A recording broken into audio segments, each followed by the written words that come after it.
महाराज महाराज महाराज, आज फिर से वही हो गया जो पिछले 6 महीने से हो रहा है। अरे क्या कहा मंत्री जी, आप ये क्या बोल रहे हैं? आपके ही कहने पर तो हमने वहाँ कई सैनिकों को रखा था, तो फिर ये कैसे हो गया? हाँ महाराज, हाँ हाँ हाँ, आज फिर से वही हुआ जो महीनों से होता आ रहा है। महाराज, अब तो मुझे समझ में नहीं आ रहा कि क्या होगा हमारे राज्य का। क्या कहूँ महाराज।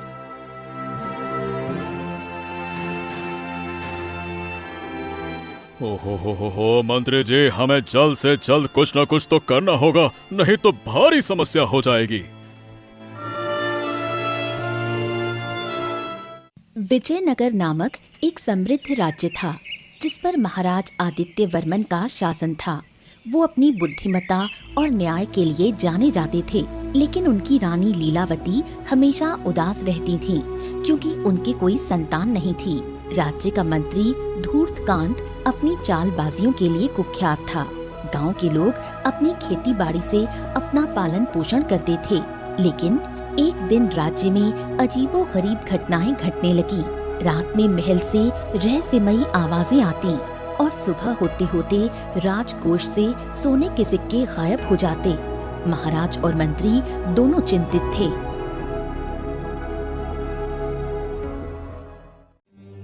ओहो धूर्तकांत मंत्री जी, ये हो क्या रहा है? हमारे राज्य में पहले तो कभी इतनी अशांति ना दिखाई दी। अरे राजकोष से धन गायब होना, ये किसी बड़े खतरे का संकेत है। वही तो महाराज, मैंने अपनी सारी सेना लगा दी, लेकिन कोई सुराग ही नहीं मिल रहा। महाराज, ये किसी मानवीय शक्ति का काम नहीं लगता, शायद कोई अदृश्य शक्ति है। अरे ये क्या मूर्खों जैसी बातें कर रहे हो मंत्री? कोई अदृश्य शक्ति, ये क्या बकवास है? अरे कोई अदृश्य शक्ति होगी भी तो वो हमारे दरबार के राजकोषीय धन के पीछे क्यों पड़ी है? अब ये तो वो अदृश्य शक्ति बताएगी ना महाराज, मुझे क्या पता। अब देखिए, मुझे जो लगा वो मैंने आपको बता दिया। अब आपकी मर्जी है महाराज, माने या ना माने। हाँ ठीक है मंत्री जी, आप और सैनिकों को वहाँ पे लगाइए, और अगर कोई पकड़ा जाता है तो हम उसे कड़ी से कड़ी सजा देंगे। राजा बहुत चिंतित था। कुछ महीनों से राजा के दरबार में राजकोष का धन गायब हो रहा था। राजा आदित्य वर्मन ने बहुत से उपाय किए, लेकिन अभी तक कोई हल नहीं निकला था। एक दिन राजा अपनी पत्नी रानी लीलावती के साथ बैठे हुए थे। महाराज, आप बुरा ना माने तो मैं आपसे एक बात पूछना चाहती हूँ। हाँ हाँ रानी जी, पूछिए, आप क्या पूछना चाहती हैं? महाराज, मैं देख रही हूँ आप बहुत दिनों से परेशान लग रहे हैं, और अब तो आपने गांव की प्रजा से मिलना जुलना भी बंद कर दिया है। क्या हुआ महाराज? अरे क्या बताऊं आपको, आप तो जानती ही हैं कि कुछ महीने से हमारे दरबार में राजकोष के धन ऐसे गायब हो रहे हैं जैसे कोई अपनी मर्जी से आता है और सारा धन ले जाता है। अगर ऐसा ही चलता रहा तो मैं अपने राज्य के लिए कुछ नहीं कर पाऊंगा। अगर हमारे पास धन ही नहीं होगा तो हम कैसे अपने प्रजा की मदद करेंगे रानी?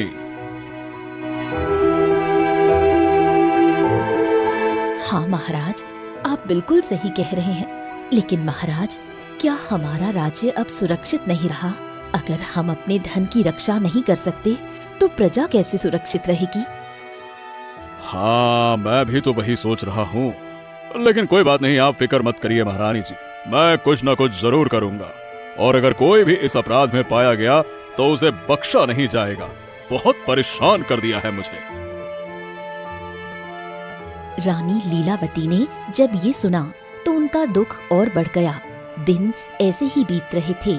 कुछ दिन बाद फिर मंत्री धूर्तकांत राजा के पास चिंताजनक खबर लेकर आते हैं।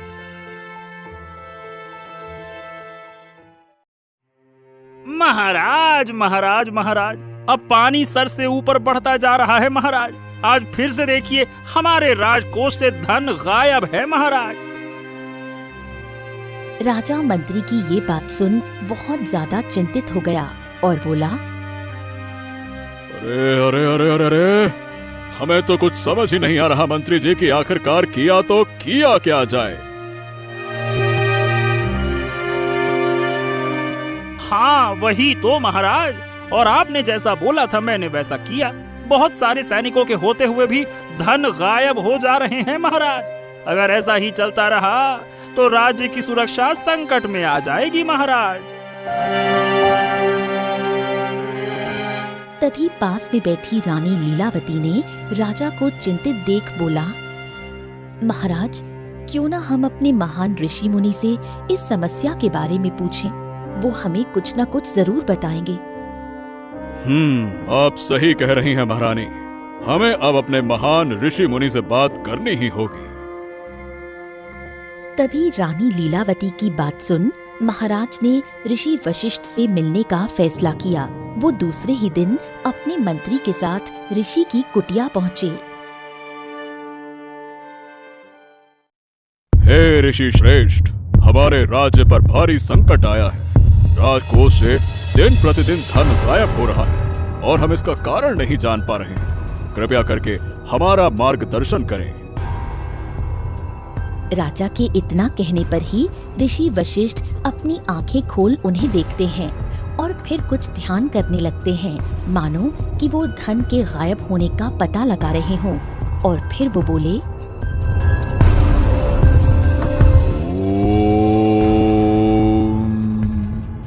महाराज, ये एक ना एक दिन तो होना ही था, और ये कोई अदृश्य शक्ति नहीं बल्कि एक छिपा हुआ रहस्य है जो आपके सिंहासन से जुड़ा है। इसका संबंध एक पुरानी प्रतिज्ञा से है जिसे आपके पूर्वजों में से एक ने तोड़ा था। इस रहस्य को केवल एक शुद्ध हृदय वाला व्यक्ति ही सुलझा सकता है जो लालच से परे हो। लेकिन प्रभु, हम कैसे उस शुद्ध व्यक्ति का पता लगा सकते हैं? मेरा मतलब, हमें कैसे पता चलेगा कि कौन लालच से परे है?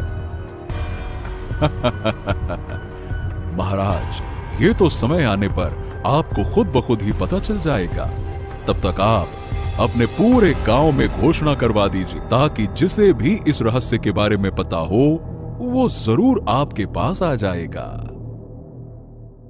महाराज और मंत्री दोनों असमंजस में थे। वो महल वापस लौट आए। मंत्री धृतकांत के मन में लालच हिलोरे मार रहा था। वो सोचने लगा कि अगर वो इस रहस्य को सुलझा दे तो शायद उसे और अधिक शक्ति मिल जाए और वो उन सारे धन का मालिक बन जाएगा जो उस रहस्य में गायब हो चुके हैं।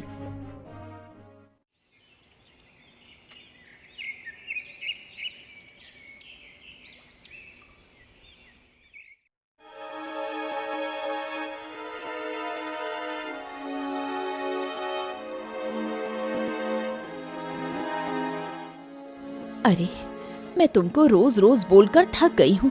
देखो, आज भी राशन खत्म होने वाला है। तुम इन खेतों को छोड़ सेठ के यहाँ क्यों नहीं जाते काम करने? अरे अरे अरे अरे गीता, आज तुम फिर से शुरू हो गई। अरे हमने तुमको बोला है ना, हमको अपना काम करने में मजा आता है। मैं खुद का मालिक हूँ। हाँ, और वैसे भी अभी मौसम के चलते फसल अच्छी नहीं हो रही है। इसका मतलब ये थोड़ी ना है कि हम खेतों में काम करना ही बंद कर दें। कुछ भी कहती हो। अरे, जब तुम्हारे पास इतने पैसे नहीं हैं, तो क्यों लोगों की मदद करने जाते हो? पहले अपनी मदद तो कर लो। अरे गीता, हम सिर्फ जरूरतमंद लोगों की मदद करता हूँ ताकि उनका आशीर्वाद हमारे ऊपर बना रहे। और बात रही अपनी मदद करने की, तो ऊपर वाला कर ये रहा है ना। ऊपर वाला से बड़ा मददगार कौन होगा? देखना, हमको पूरा विश्वास है कि एक दिन हमें अपने काम का फल जरूर मिलेगा।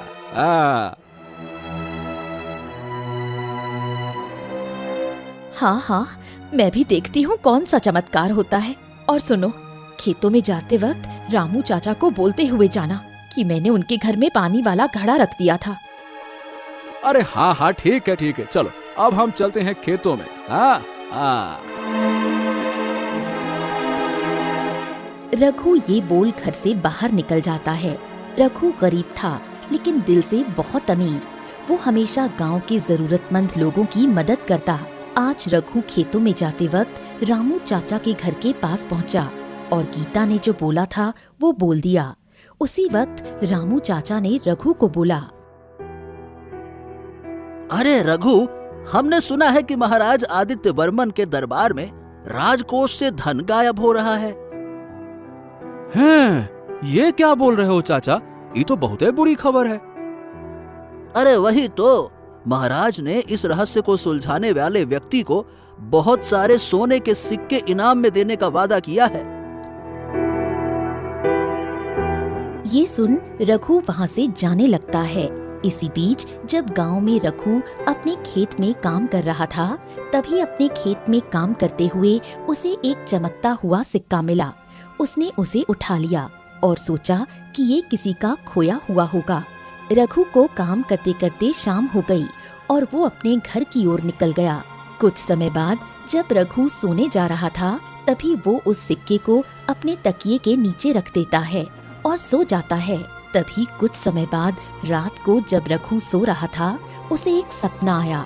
सपने में एक वृद्ध महिला प्रकट हुई और बोली, हे रघु, तुम एक सच्चे और ईमानदार व्यक्ति हो। राजकोष से गायब हो रहा धन सिंहासन के नीचे छिपी एक गुप्त सुरंग में जा रहा है। ये सुरंग एक प्राचीन जाल का हिस्सा है जो उन लोगों को दंडित करता है जिन्होंने सोने का गलत इस्तेमाल किया। केवल एक शुद्ध हृदय वाला व्यक्ति ही इस जाल को निष्क्रिय कर सकता है और उस प्रतिज्ञा को पूरा कर सकता है जो सदियों पहले टूटी थी। तुम्हें इस सिक्के को सिंहासन के आधार में बने एक छोटे से छेद में डालना होगा।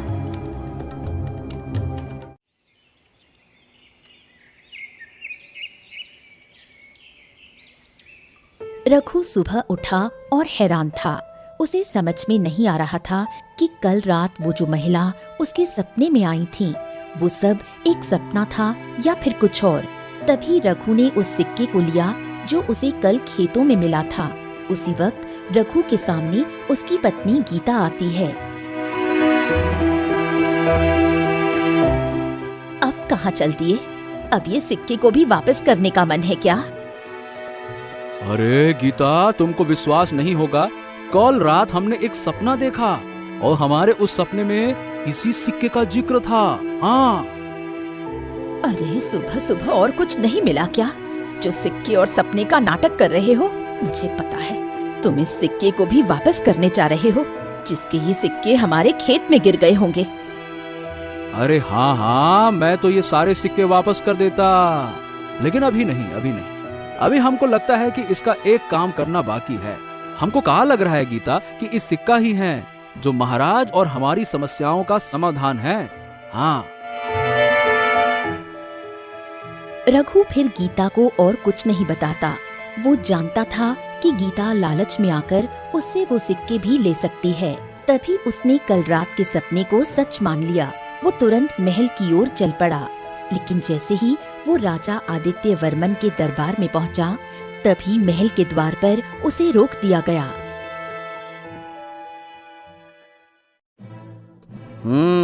कौन हो तुम? किसान? और यहाँ क्या कर रहे हो? बिना महाराज की अनुमति के तुम अंदर नहीं जा सकते।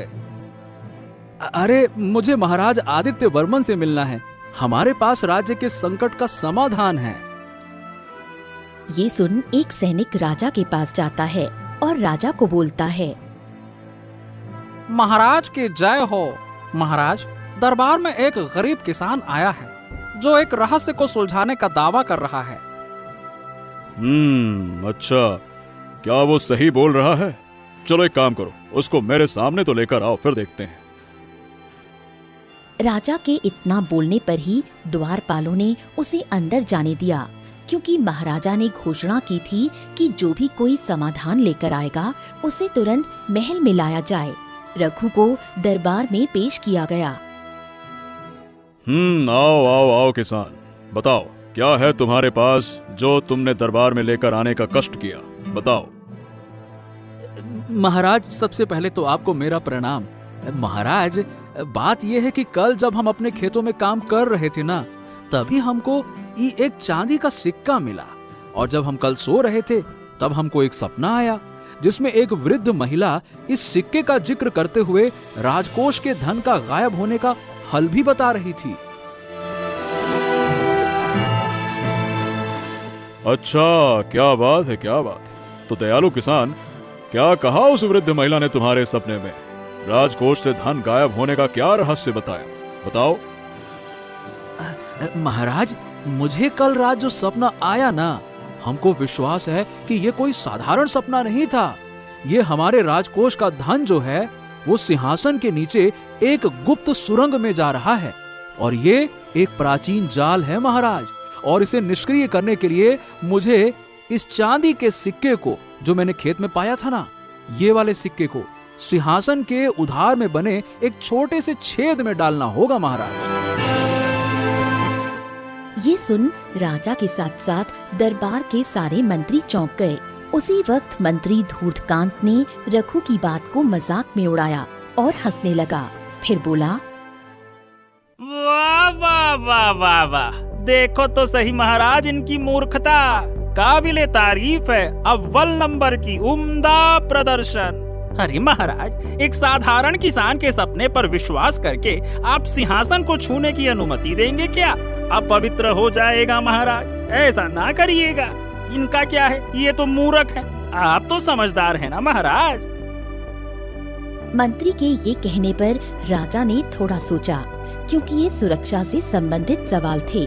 लेकिन तभी राजा को उस ऋषि मुनि की बात याद आ गई। शांत रहो धूर्तकांत। तुम ये भूल रहे हो कि ऋषि वशिष्ठ ने कहा था कि एक शुद्ध हृदय वाला व्यक्ति ही रहस्य सुलझाएगा। इस किसान में हमें वो शुद्धता दिखती है। ठीक है, आओ रघु, तुम इस रहस्य को सुलझाओ। महाराज ने रघु को सिंहासन के पास जाने की अनुमति दी। रघु ने ध्यान से देखा और सिंहासन के आधार में एक छोटा सा मुश्किल से दिखने वाला छेद पाया। उसने धीरे से उस सिक्के को उस छेद में डाल दिया। जैसे ही सिक्का छेद में गिरा, एक तेज रोशनी चमकी और महल की जमीन हिलने लगी। सिंहासन के नीचे एक गुप्त द्वार खुल गया, जिसमें एक प्राचीन सुरंग दिखाई दी। सुरंग के अंत में गायब हुआ सारा सोना और एक प्राचीन ग्रंथ पड़ा था। सब हैरान थे, खासकर मंत्री धूर्तकांत, जो शर्मिंदा था क्योंकि उसकी नजर इस सारे सोने पर थी और उसकी योजना अब नाकामयाब हो गई थी। तभी रानी लीलावती रघु से बोली, महाराज, ये सारे खजाने ये ईमानदार और शुद्ध व्यक्ति ही ला सकता है। कृपया आप इसे अनुमति दें। हाँ रानी जी, आप बिल्कुल सही कह रही हैं। जाओ रघु, ये सारे धन और वो ग्रंथ इधर लेकर आओ, जाओ।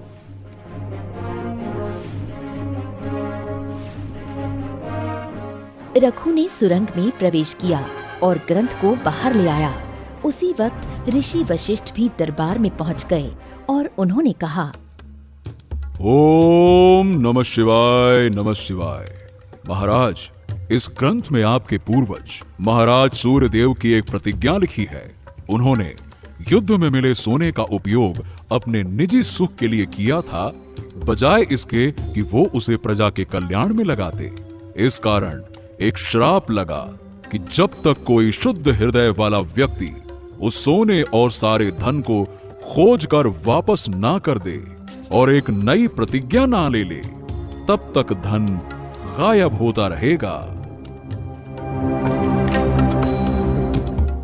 हो, तुम्हारा बहुत बहुत धन्यवाद रघु।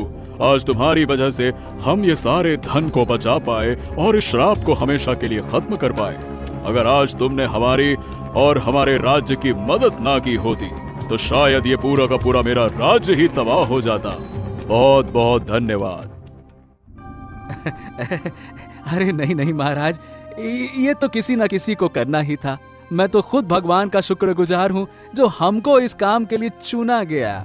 क्योंकि अगर कल वो सिक्का नहीं मिला होता ना, तो वो सपना भी नहीं आया होता, तो शायद हम भी यहाँ नहीं होते। राजकोष के धन ऐसे ही गायब होते होते खत्म हो जाते। महाराज, शुक्र तो भगवान का करिए जो हमको भेज दिया। हाँ महाराज, रघु ने आज वो काम कर दिया जो यहाँ का बड़े से बड़ा व्यक्ति नहीं कर पाया। रघु, तुमने ना केवल हमारे राज्य को संकट से बचाया, बल्कि हमें एक बहुत महत्वपूर्ण सबक भी सिखाया। तुम्हारी ईमानदारी और निस्वार्थता ही असली धन है। महाराज आदित्य वर्मन ने तुरंत प्रतिज्ञा ली कि वो उस सारे सोने का उपयोग प्रजा के कल्याण और राज्य की समृद्धि के लिए करेंगे। उन्होंने रघु को धन्यवाद दिया और रघु को उस सारे धन में से कुछ हिस्सा दिया, जिससे रघु की आर्थिक स्थिति में सुधार आया। साथ ही साथ उसे अपना निजी सलाहकार नियुक्त किया।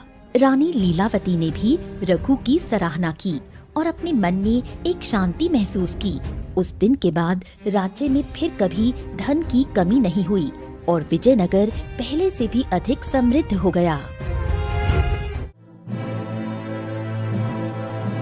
महाराज महाराज महाराज, आज फिर से वही हो गया जो पिछले 6 महीने से हो रहा है। अरे क्या कहा मंत्री जी, आप ये क्या बोल रहे हैं? आपके ही कहने पर तो हमने वहाँ कई सैनिकों को रखा था, तो फिर ये कैसे हो गया? हाँ महाराज, हाँ, आज फिर से वही हुआ जो महीनों से होता आ रहा है। महाराज, अब तो मुझे समझ में नहीं आ रहा कि क्या होगा हमारे राज्य का। क्या कहूँ महाराज।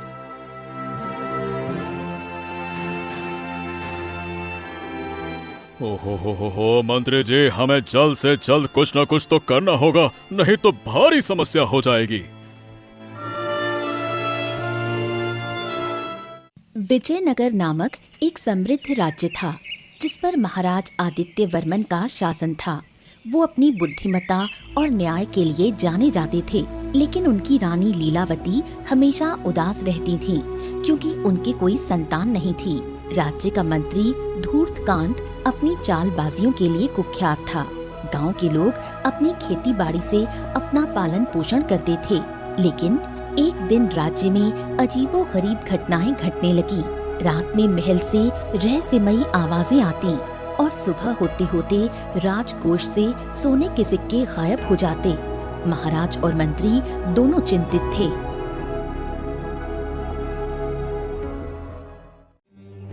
ओहो धूर्तकांत मंत्री जी, ये हो क्या रहा है? हमारे राज्य में पहले तो कभी इतनी अशांति ना दिखाई दी। अरे राजकोष से धन गायब होना, ये किसी बड़े खतरे का संकेत है। वही तो महाराज, मैंने अपनी सारी सेना लगा दी, लेकिन कोई सुराग ही नहीं मिल रहा। महाराज, ये किसी मानवीय शक्ति का काम नहीं लगता, शायद कोई अदृश्य शक्ति है। अरे ये क्या मूर्खों जैसी बातें कर रहे हो मंत्री? कोई अदृश्य शक्ति, ये क्या बकवास है? अरे कोई अदृश्य शक्ति होगी भी तो वो हमारे दरबार के राजकोषीय धन के पीछे क्यों पड़ी है? अब ये तो वो अदृश्य शक्ति बताएगी ना महाराज, मुझे क्या पता। अब देखिए, मुझे जो लगा वो मैंने आपको बता दिया। अब आपकी मर्जी है महाराज, माने या ना माने।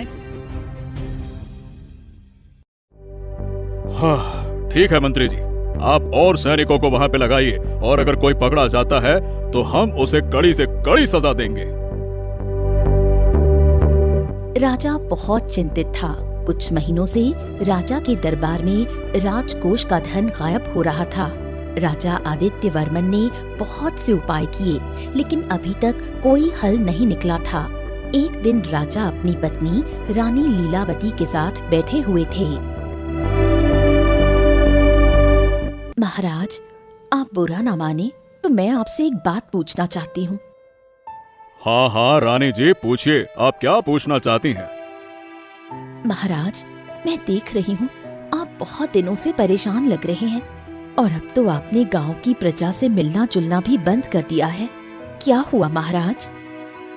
अरे क्या बताऊं आपको, आप तो जानते ही हैं कि कुछ महीने से हमारे दरबार में राजकोष के धन ऐसे गायब हो रहे हैं जैसे कोई अपनी मर्जी से आता है और सारा धन ले जाता है। अगर ऐसा ही चलता रहा तो मैं अपने राज्य के लिए कुछ नहीं कर पाऊंगा।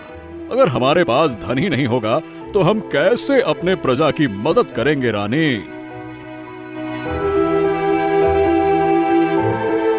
हाँ महाराज, आप बिल्कुल सही कह रहे हैं, लेकिन महाराज, क्या हमारा राज्य अब सुरक्षित नहीं रहा?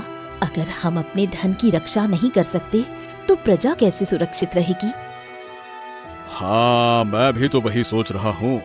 लेकिन कोई बात नहीं, आप फिक्र मत करिए महारानी जी, मैं कुछ न कुछ जरूर करूंगा। और अगर कोई भी इस अपराध में पाया गया तो उसे बख्शा नहीं जाएगा। बहुत परेशान कर दिया है मुझे। रानी लीलावती ने जब ये सुना तो उनका दुख और बढ़ गया। दिन ऐसे ही बीत रहे थे। कुछ दिन बाद फिर मंत्री धूर्तकांत राजा के पास चिंताजनक खबर लेकर आते हैं।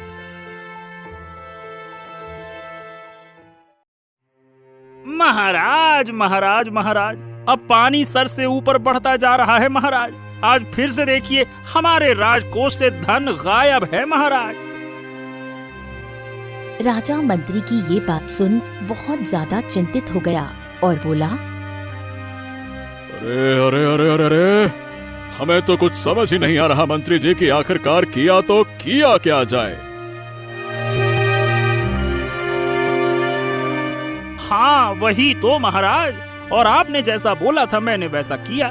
बहुत सारे सैनिकों के होते हुए भी धन गायब हो जा रहे हैं महाराज। अगर ऐसा ही चलता रहा तो राज्य की सुरक्षा संकट में आ जाएगी महाराज। तभी पास में बैठी रानी लीलावती ने राजा को चिंतित देख बोला, महाराज, क्यों ना हम अपने महान ऋषि मुनि से इस समस्या के बारे में पूछें। वो हमें कुछ न कुछ जरूर बताएंगे। आप सही कह रही हैं महारानी, हमें अब अपने महान ऋषि मुनि से बात करनी ही होगी। तभी रानी लीलावती की बात सुन महाराज ने ऋषि वशिष्ठ से मिलने का फैसला किया। वो दूसरे ही दिन अपने मंत्री के साथ ऋषि की कुटिया पहुँचे। हे ऋषि श्रेष्ठ, हमारे राज्य पर भारी संकट आया है। राजकोष से दिन प्रतिदिन धन गायब हो रहा है और हम इसका कारण नहीं जान पा रहे हैं। कृपया करके हमारा मार्गदर्शन करें। राजा के इतना कहने पर ही ऋषि वशिष्ठ अपनी आंखें खोल उन्हें देखते हैं और फिर कुछ ध्यान करने लगते हैं, मानो कि वो धन के गायब होने का पता लगा रहे हों। और फिर वो बोले,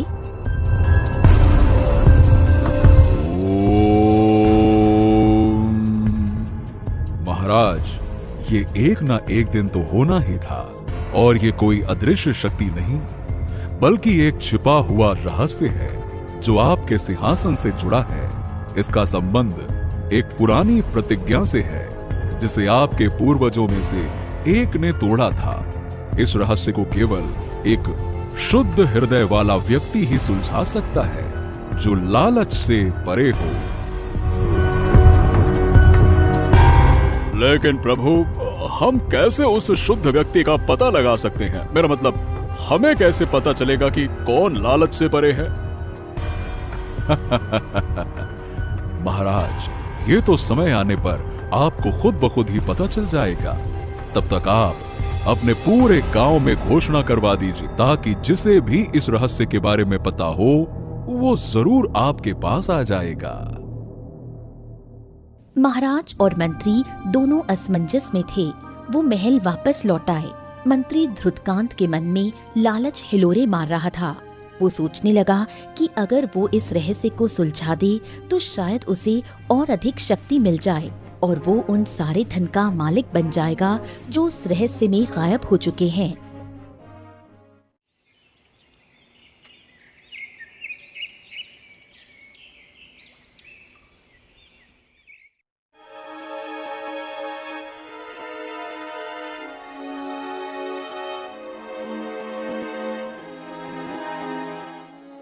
अरे, मैं तुमको रोज रोज बोलकर थक गई हूँ। देखो, आज भी राशन खत्म होने वाला है। तुम इन खेतों को छोड़ सेठ के यहाँ क्यों नहीं जाते काम करने? अरे अरे अरे अरे गीता, आज तुम फिर से शुरू हो गई। अरे हमने तुमको बोला है ना, हमको अपना काम करने में मजा आता है। मैं खुद का मालिक हूँ। हाँ, अब वैसे भी अभी मौसम के चलते फसल अच्छी नहीं हो रही है। इसका मतलब ये थोड़ी ना है कि हम खेतों में काम करना ही बंद कर दें। कुछ भी कहती हो। अरे, जब तुम्हारे पास इतने पैसे नहीं हैं, तो क्यों लोगों की मदद करने जाते हो? पहले अपनी मदद तो कर लो। अरे गीता, हम सिर्फ जरूरतमंद लोगों की मदद करता हूँ ताकि उनका आशीर्वाद हमारे ऊपर बना रहे। और बात रही अपनी मदद करने की, तो ऊपर वाला कर ही रहा है ना। ऊपर वाला से बड़ा मददगार कौन होगा? देखना, हमको पूरा विश्वास है कि एक दिन हमें अपने काम का फल जरूर मिलेगा।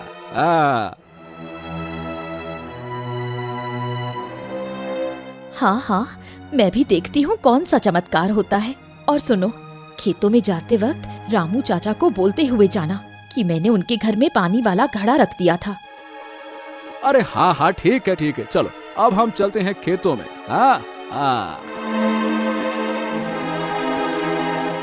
रघु ये बोल घर से बाहर निकल जाता है। रघु गरीब था लेकिन दिल से बहुत अमीर। वो हमेशा गांव के जरूरतमंद लोगों की मदद करता। आज रघु खेतों में जाते वक्त रामू चाचा के घर के पास पहुंचा और गीता ने जो बोला था वो बोल दिया। उसी वक्त रामू चाचा ने रघु को बोला, अरे रघु, हमने सुना है कि महाराज आदित्य वर्मन के दरबार में राजकोष से धन गायब हो रहा है। हैं, ये क्या बोल रहे हो चाचा? ये तो बहुत बुरी खबर है।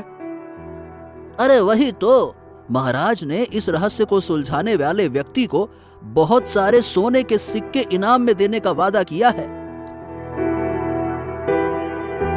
ये सुन रघु वहाँ से जाने लगता है।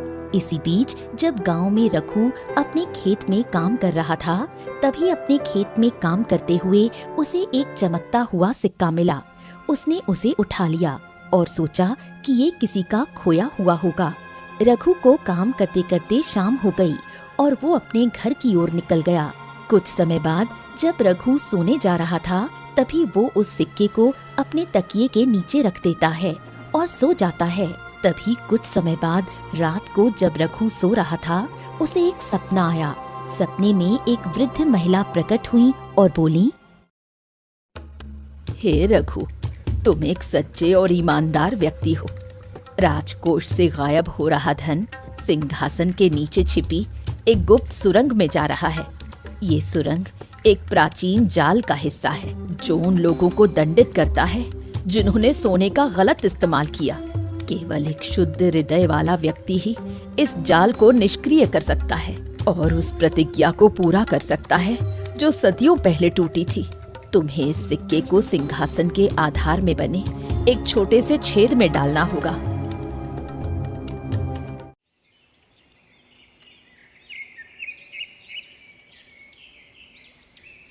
रघु सुबह उठा और हैरान था। उसे समझ में नहीं आ रहा था कि कल रात वो जो महिला उसके सपने में आई थी, वो सब एक सपना था या फिर कुछ और। तभी रघु ने उस सिक्के को लिया जो उसे कल खेतों में मिला था। उसी वक्त रघु के सामने उसकी पत्नी गीता आती है। अब कहाँ चल दिए? अब ये सिक्के को भी वापस करने का मन है क्या? अरे गीता, तुमको विश्वास नहीं होगा, कल रात हमने एक सपना देखा और हमारे उस सपने में इसी सिक्के का जिक्र था। हाँ। अरे सुबह सुबह और कुछ नहीं मिला क्या जो सिक्के और सपने का नाटक कर रहे हो? मुझे पता है तुम इस सिक्के को भी वापस करने जा रहे हो, जिसके ये सिक्के हमारे खेत में गिर गए होंगे। अरे हाँ, मैं तो ये सारे सिक्के वापस कर देता, लेकिन अभी नहीं। अभी हमको लगता है कि इसका एक काम करना बाकी है। हमको कहाँ लग रहा है गीता कि इस सिक्का ही है जो महाराज और हमारी समस्याओं का समाधान है। हाँ। रघु फिर गीता को और कुछ नहीं बताता। वो जानता था कि गीता लालच में आकर उससे वो सिक्के भी ले सकती है। तभी उसने कल रात के सपने को सच मान लिया। वो तुरंत महल की ओर चल पड़ा, लेकिन जैसे ही वो राजा आदित्य वर्मन के दरबार में पहुंचा, तभी महल के द्वार पर उसे रोक दिया गया।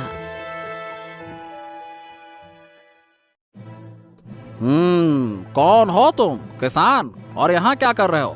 बिना महाराज की अनुमति के तुम अंदर नहीं जा सकते। अरे मुझे महाराज आदित्य वर्मन से मिलना है। हमारे पास राज्य के संकट का समाधान है। ये सुन एक सैनिक राजा के पास जाता है और राजा को बोलता है, महाराज की जय हो। महाराज, दरबार में एक गरीब किसान आया है जो एक रहस्य को सुलझाने का दावा कर रहा है। अच्छा, क्या वो सही बोल रहा है? चलो एक काम करो, उसको मेरे सामने तो लेकर आओ, फिर देखते हैं। राजा के इतना बोलने पर ही द्वारपालों ने उसे अंदर जाने दिया, क्योंकि महाराजा ने घोषणा की थी कि जो भी कोई समाधान लेकर आएगा उसे तुरंत महल में लाया जाए। रघु को दरबार में पेश किया गया। आओ आओ आओ किसान, बताओ क्या है तुम्हारे पास जो तुमने दरबार में लेकर आने का कष्ट किया, बताओ। महाराज, सबसे पहले तो आपको मेरा प्रणाम। महाराज, बात यह है कि कल जब हम अपने खेतों में काम कर रहे थे ना, तभी हमको एक चांदी का सिक्का मिला, और जब हम कल सो रहे थे तब हमको एक सपना आया जिसमें एक वृद्ध महिला इस सिक्के का जिक्र करते हुए राजकोष के धन का गायब होने का हल भी बता रही थी। अच्छा, क्या बात है, क्या बात है। तो दयालु किसान, क्या कहा उस वृद्ध महिला ने तुम्हारे सपने में? राजकोष से धन गायब होने का क्या रहस्य बताया, बताओ।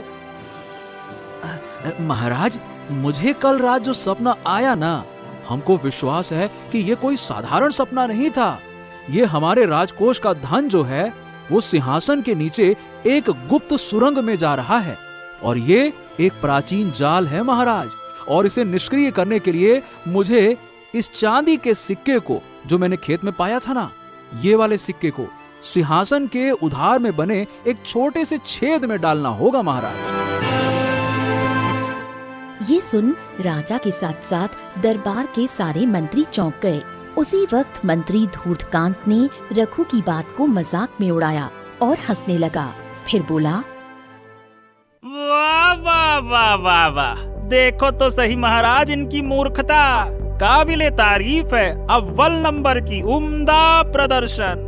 अरे महाराज, एक साधारण किसान के सपने पर विश्वास करके आप सिंहासन को छूने की अनुमति देंगे क्या? अपवित्र हो जाएगा महाराज, ऐसा ना करिएगा। इनका क्या है, ये तो मूर्ख है, आप तो समझदार हैं ना महाराज। मंत्री के ये कहने पर राजा ने थोड़ा सोचा, क्योंकि ये सुरक्षा से संबंधित सवाल थे। लेकिन तभी राजा को उस ऋषि मुनि की बात याद आ गई। शांत रहो धूर्तकांत, तुम ये भूल रहे हो कि ऋषि वशिष्ठ ने कहा था कि एक शुद्ध हृदय वाला व्यक्ति ही रहस्य सुलझाएगा। इस किसान में हमें वो शुद्धता दिखती है। ठीक है, आओ रघु, तुम इस रहस्य को सुलझाओ। महाराज ने रघु को सिंहासन के पास जाने की अनुमति दी। रघु ने ध्यान से देखा और सिंहासन के आधार में एक छोटा सा मुश्किल से दिखने वाला छेद पाया। उसने धीरे से उस सिक्के को उस छेद में डाल दिया। जैसे ही सिक्का छेद में गिरा, एक तेज रोशनी चमकी और महल की जमीन हिलने लगी। सिंहासन के नीचे एक गुप्त द्वार खुल गया, जिसमें एक प्राचीन सुरंग दिखाई दी। सुरंग के अंत में गायब हुआ सारा सोना और एक प्राचीन ग्रंथ पड़ा था। सब हैरान थे, खासकर मंत्री धूर्तकांत, जो शर्मिंदा था क्योंकि उसकी नजर इस सारे सोने पर थी और उसकी योजना अब नाकामयाब हो गई थी। तभी रानी लीलावती रघु से बोली, महाराज, ये सारे खजाने ये ईमानदार और शुद्ध व्यक्ति ही ला सकता है। कृपया आप इसे अनुमति दे। हाँ रानी जी, आप बिल्कुल सही कह रही हैं। जाओ रघु, ये सारे धन और वो ग्रंथ इधर लेकर आओ, जाओ।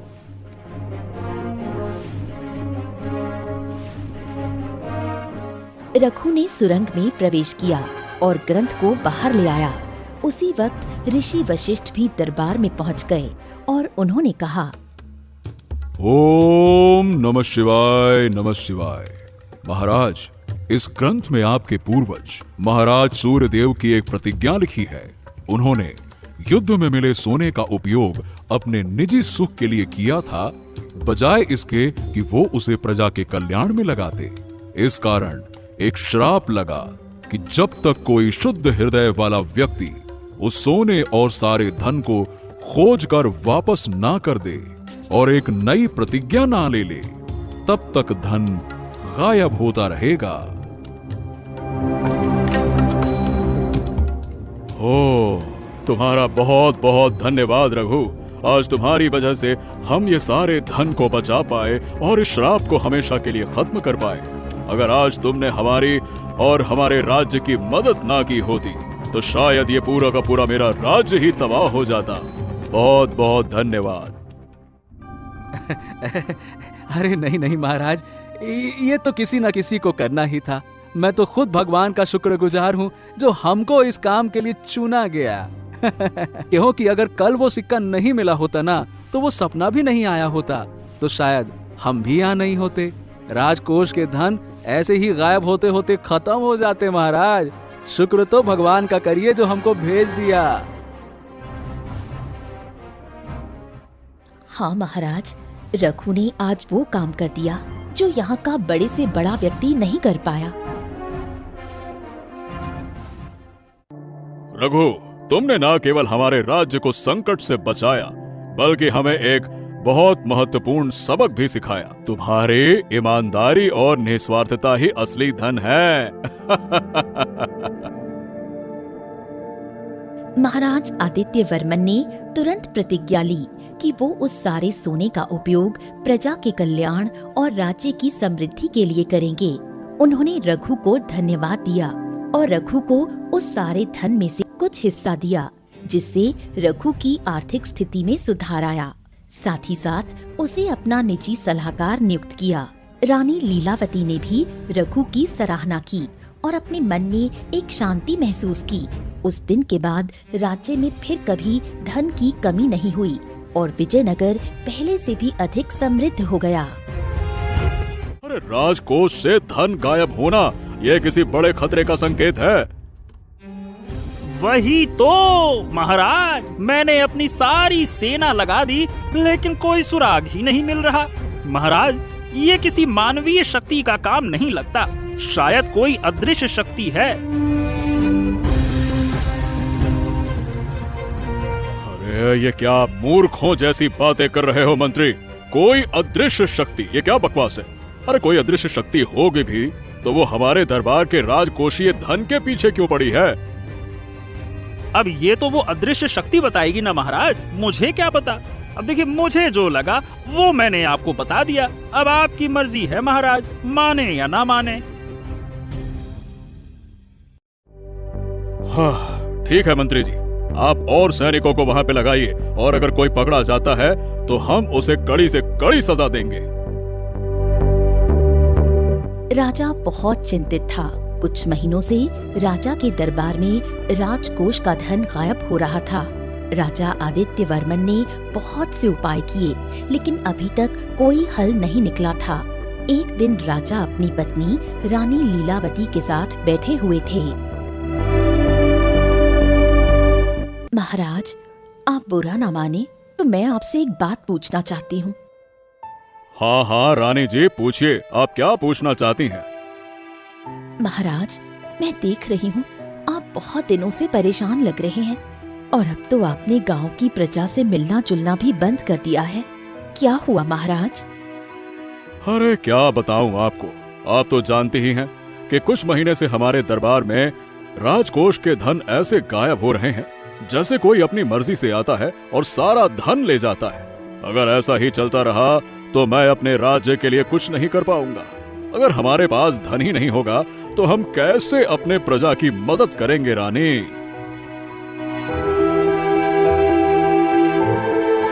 हाँ महाराज, आप बिल्कुल सही कह रहे हैं, लेकिन महाराज, क्या हमारा राज्य अब सुरक्षित नहीं रहा? अगर हम अपने धन की रक्षा नहीं कर सकते तो प्रजा कैसे सुरक्षित रहेगी? हाँ, मैं भी तो वही सोच रहा हूँ, लेकिन कोई बात नहीं, आप फिक्र मत करिए महारानी जी, मैं कुछ न कुछ जरूर करूंगा और अगर कोई भी इस अपराध में पाया गया तो उसे बख्शा नहीं जाएगा। बहुत परेशान कर दिया है मुझे।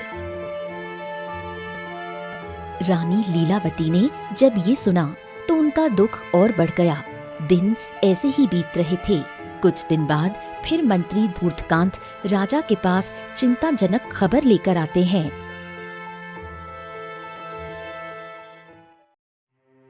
महाराज महाराज महाराज, अब पानी सर से ऊपर बढ़ता जा रहा है महाराज। आज फिर से देखिए, हमारे राजकोष से धन गायब है महाराज। राजा मंत्री की ये बात सुन बहुत ज्यादा चिंतित हो गया और बोला, अरे अरे अरे अरे अरे, हमें तो कुछ समझ ही नहीं आ रहा मंत्री जी कि आखिरकार किया तो किया क्या जाए। हाँ वही तो महाराज, और आपने जैसा बोला था मैंने वैसा किया। बहुत सारे सैनिकों के होते हुए भी धन गायब हो जा रहे हैं महाराज। अगर ऐसा ही चलता रहा तो राज्य की सुरक्षा संकट में आ जाएगी महाराज। तभी पास में बैठी रानी लीलावती ने राजा को चिंतित देख बोला, महाराज क्यों ना हम अपने महान ऋषि मुनि से इस समस्या के बारे में पूछें, वो हमें कुछ न कुछ जरूर बताएंगे। आप सही कह रही हैं महारानी, हमें अब अपने महान ऋषि मुनि से बात करनी ही होगी। तभी रानी लीलावती की बात सुन महाराज ने ऋषि वशिष्ठ से मिलने का फैसला किया। वो दूसरे ही दिन अपने मंत्री के साथ ऋषि की कुटिया पहुँचे। हे ऋषि श्रेष्ठ, हमारे राज्य पर भारी संकट आया है। राजकोष से दिन प्रतिदिन धन गायब हो रहा है और हम इसका कारण नहीं जान पा रहे हैं। कृपया करके हमारा मार्गदर्शन करें। राजा के इतना कहने पर ही ऋषि वशिष्ठ अपनी आंखें खोल उन्हें देखते हैं और फिर कुछ ध्यान करने लगते हैं, मानो कि वो धन के गायब होने का पता लगा रहे हों। और फिर वो बोले,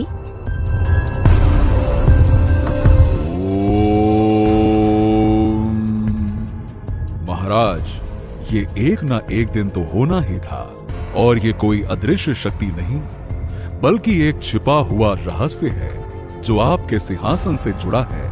इसका संबंध एक पुरानी प्रतिज्ञा से है जिसे आपके पूर्वजों में से एक ने तोड़ा था। इस रहस्य को केवल एक शुद्ध हृदय वाला व्यक्ति ही सुलझा सकता है जो लालच से परे हो। लेकिन प्रभु, हम कैसे उस शुद्ध व्यक्ति का पता लगा सकते हैं? मेरा मतलब, हमें कैसे पता चलेगा कि कौन लालच से परे है? महाराज, ये तो समय आने पर आपको खुद ब खुद ही पता चल जाएगा। तब तक आप अपने पूरे गांव में घोषणा करवा दीजिए ताकि जिसे भी इस रहस्य के बारे में पता हो वो जरूर आपके पास आ जाएगा। महाराज और मंत्री दोनों असमंजस में थे। वो महल वापस लौट आए। मंत्री ध्रुतकांत के मन में लालच हिलोरे मार रहा था। वो सोचने लगा कि अगर वो इस रहस्य को सुलझा दे तो शायद उसे और अधिक शक्ति मिल जाए और वो उन सारे धन का मालिक बन जाएगा जो उस रहस्य में गायब हो चुके हैं।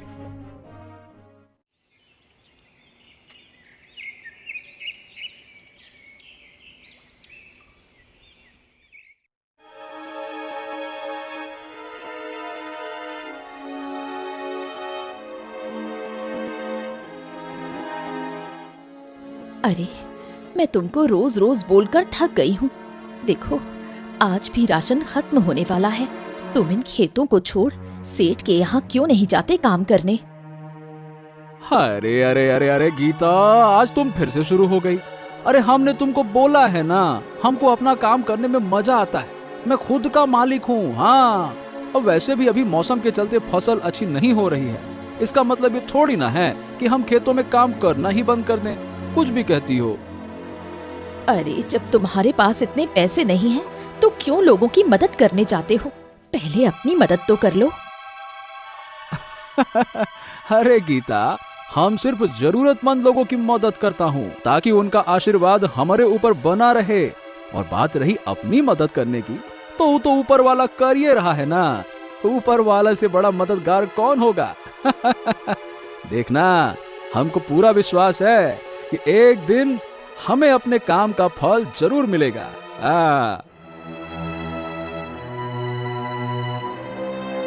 हाँ, मैं भी देखती हूँ कौन सा चमत्कार होता है।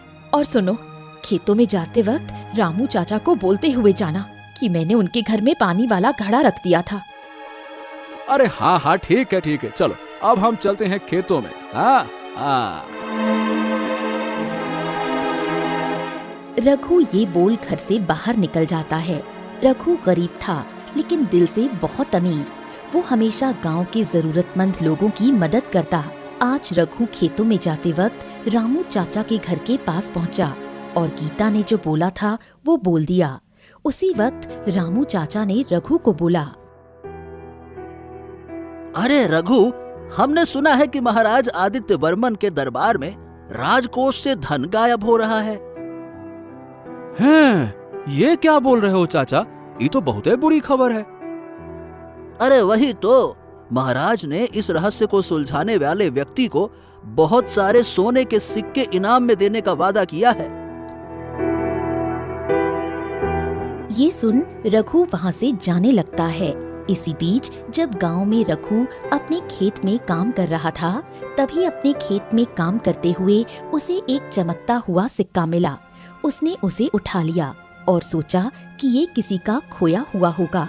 रघु को काम करते करते शाम हो गई और वो अपने घर की ओर निकल गया। कुछ समय बाद जब रघु सोने जा रहा था, तभी वो उस सिक्के को अपने तकिए के नीचे रख देता है और सो जाता है। तभी कुछ समय बाद रात को जब रघु सो रहा था, उसे एक सपना आया। सपने में एक वृद्ध महिला प्रकट हुई और बोली, हे रघु, तुम एक सच्चे और ईमानदार व्यक्ति हो। राजकोष से गायब हो रहा धन सिंहासन के नीचे छिपी एक गुप्त सुरंग में जा रहा है। ये सुरंग एक प्राचीन जाल का हिस्सा है जो उन लोगों को दंडित करता है जिन्होंने सोने का गलत इस्तेमाल किया। केवल एक शुद्ध हृदय वाला व्यक्ति ही इस जाल को निष्क्रिय कर सकता है और उस प्रतिज्ञा को पूरा कर सकता है जो सदियों पहले टूटी थी। तुम्हें इस सिक्के को सिंहासन के आधार में बने एक छोटे से छेद में डालना होगा।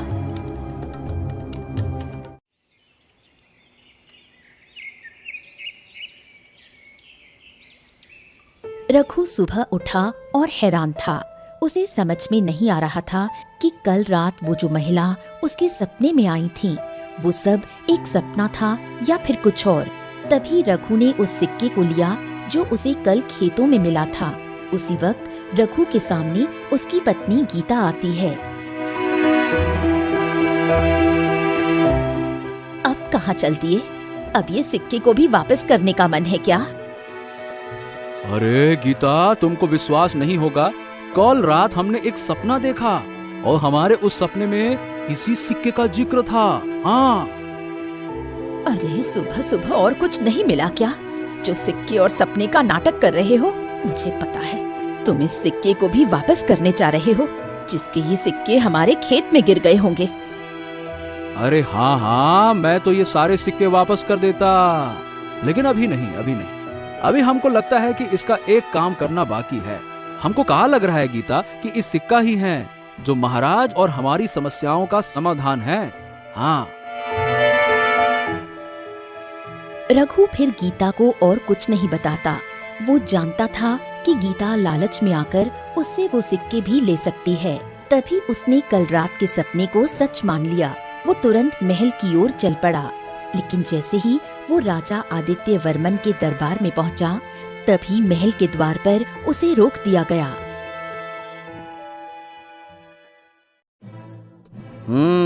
कौन हो तुम? किसान? और यहाँ क्या कर रहे हो? बिना महाराज की अनुमति के तुम अंदर नहीं जा सकते। अरे मुझे महाराज आदित्य वर्मन से मिलना है। हमारे पास राज्य के संकट का समाधान है। ये सुन एक सैनिक राजा के पास जाता है और राजा को बोलता है, महाराज की जय हो। महाराज, दरबार में एक गरीब किसान आया है जो एक रहस्य को सुलझाने का दावा कर रहा है। अच्छा, क्या वो सही बोल रहा है? चलो एक काम करो, उसको मेरे सामने तो लेकर आओ, फिर देखते हैं। राजा के इतना बोलने पर ही द्वारपालों ने उसे अंदर जाने दिया, क्योंकि महाराजा ने घोषणा की थी कि जो भी कोई समाधान लेकर आएगा उसे तुरंत महल में लाया जाए। रघु को दरबार में पेश किया गया। आओ आओ आओ किसान, बताओ क्या है तुम्हारे पास जो तुमने दरबार में लेकर आने का कष्ट किया? बताओ। महाराज, सबसे पहले तो आपको मेरा प्रणाम। महाराज, बात यह है कि कल जब हम अपने खेतों में काम कर रहे थे ना, तभी हमको एक चांदी का सिक्का मिला, और जब हम कल सो रहे थे तब हमको एक सपना आया जिसमें एक वृद्ध महिला इस सिक्के का जिक्र करते हुए राजकोष के धन का गायब होने का हल भी बता रही थी।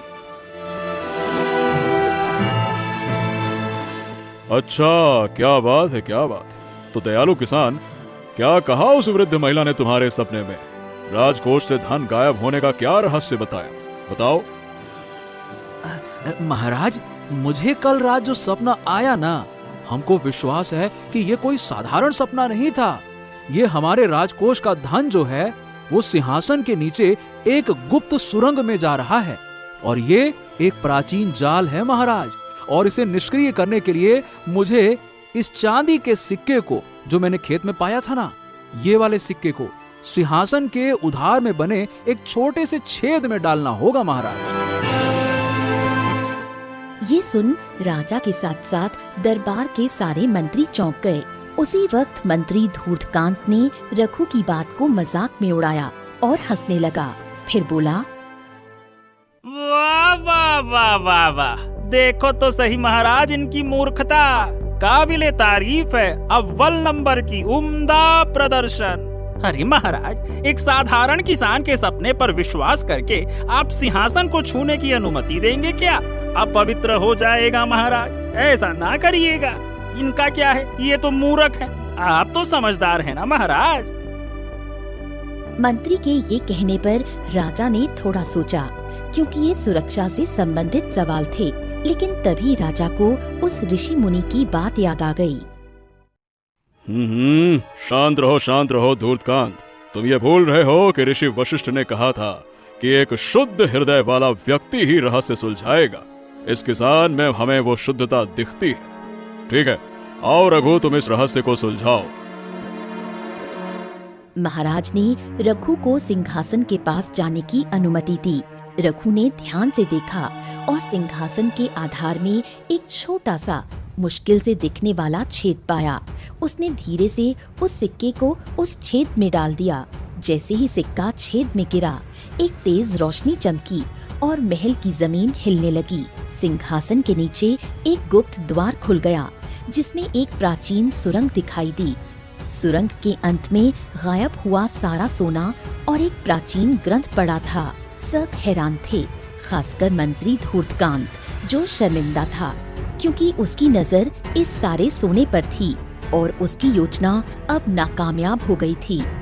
तभी रानी लीलावती रघु से बोली, महाराज, ये सारे खजाने ये ईमानदार और शुद्ध व्यक्ति ही ला सकता है। कृपया आप इसे अनुमति दे। हाँ रानी जी, आप बिल्कुल सही कह रही हैं। जाओ रघु, ये सारे धन और वो ग्रंथ इधर लेकर आओ, जाओ।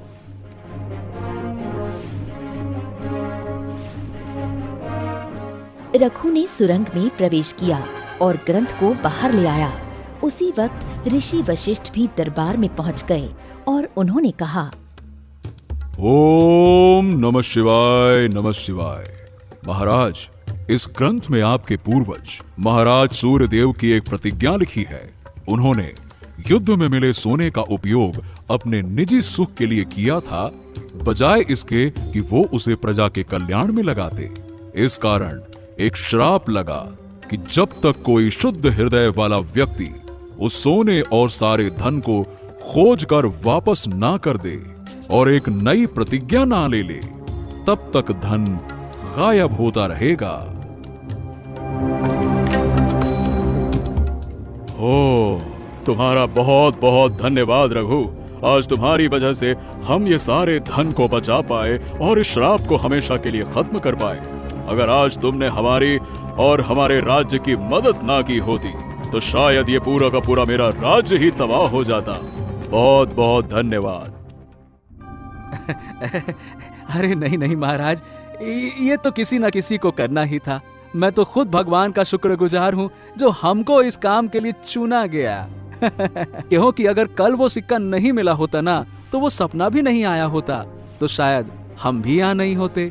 राजकोष के धन ऐसे ही गायब होते होते खत्म हो जाते। महाराज, शुक्र तो भगवान का करिए जो हमको भेज दिया। हाँ महाराज, रघु ने आज वो काम कर दिया जो यहाँ का बड़े से बड़ा व्यक्ति नहीं कर पाया। रघु, तुमने ना केवल हमारे राज्य को संकट से बचाया, बल्कि हमें एक बहुत महत्वपूर्ण सबक भी सिखाया। तुम्हारी ईमानदारी और निस्वार्थता ही असली धन है। महाराज आदित्य वर्मन ने तुरंत प्रतिज्ञा ली कि वो उस सारे सोने का उपयोग प्रजा के कल्याण और राज्य की समृद्धि के लिए करेंगे।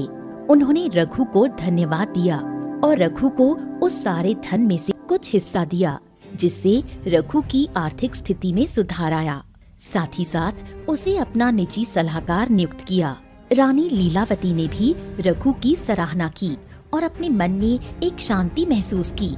उस दिन के बाद राज्य में फिर कभी धन की कमी नहीं हुई और विजयनगर पहले से भी अधिक समृद्ध हो गया। राजा बहुत चिंतित था। कुछ महीनों से राजा के दरबार में राजकोष का धन गायब हो रहा था। राजा आदित्य वर्मन ने बहुत से उपाय किए, लेकिन अभी तक कोई हल नहीं निकला था। एक दिन राजा अपनी पत्नी रानी लीलावती के साथ बैठे हुए थे। महाराज, आप बुरा ना माने तो मैं आपसे एक बात पूछना चाहती हूँ। हाँ हाँ रानी जी, पूछिए, आप क्या पूछना चाहती हैं? महाराज, मैं देख रही हूँ आप बहुत दिनों से परेशान लग रहे हैं और अब तो आपने गांव की प्रजा से मिलना जुलना भी बंद कर दिया है। क्या हुआ महाराज? अरे क्या बताऊं आपको, आप तो जानती ही हैं कि कुछ महीने से हमारे दरबार में राजकोष के धन ऐसे गायब हो रहे हैं जैसे कोई अपनी मर्जी से आता है और सारा धन ले जाता है। अगर ऐसा ही चलता रहा तो मैं अपने राज्य के लिए कुछ नहीं कर पाऊंगा। अगर हमारे पास धन ही नहीं होगा तो हम कैसे अपने प्रजा की मदद करेंगे रानी?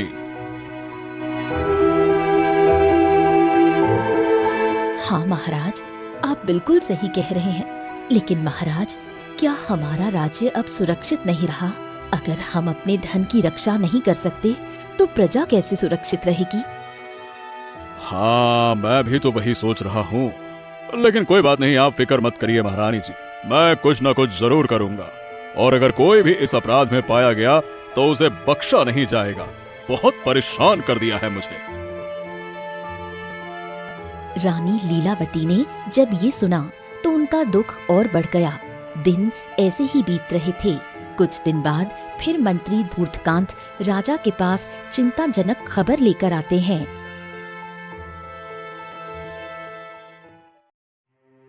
महाराज महाराज महाराज, अब पानी सर से ऊपर बढ़ता जा रहा है महाराज। आज फिर से देखिए, हमारे राजकोष से धन गायब है महाराज। राजा मंत्री की ये बात सुन बहुत ज्यादा चिंतित हो गया और बोला, अरे अरे अरे अरे अरे, हमें तो कुछ समझ ही नहीं आ रहा मंत्री जी कि आखिरकार किया तो किया क्या जाए। हाँ वही तो महाराज, और आपने जैसा बोला था मैंने वैसा किया। बहुत सारे सैनिकों के होते हुए भी धन गायब हो जा रहे हैं महाराज। अगर ऐसा ही चलता रहा तो राज्य की सुरक्षा संकट में आ जाएगी महाराज। तभी पास में बैठी रानी लीलावती ने राजा को चिंतित देख बोला, महाराज, क्यों ना हम अपने महान ऋषि मुनि से इस समस्या के बारे में पूछें। वो हमें कुछ न कुछ जरूर बताएंगे। आप सही कह रही हैं महारानी, हमें अब अपने महान ऋषि मुनि से बात करनी ही होगी। तभी रानी लीलावती की बात सुन महाराज ने ऋषि वशिष्ठ से मिलने का फैसला किया। वो दूसरे ही दिन अपने मंत्री के साथ ऋषि की कुटिया पहुँचे। हे ऋषि श्रेष्ठ, हमारे राज्य पर भारी संकट आया है। राजकोष से दिन प्रतिदिन धन गायब हो रहा है और हम इसका कारण नहीं जान पा रहे हैं। कृपया करके हमारा मार्गदर्शन करें। राजा के इतना कहने पर ही ऋषि वशिष्ठ अपनी आंखें खोल उन्हें देखते हैं और फिर कुछ ध्यान करने लगते हैं, मानो कि वो धन के गायब होने का पता लगा रहे हों। और फिर वो बोले,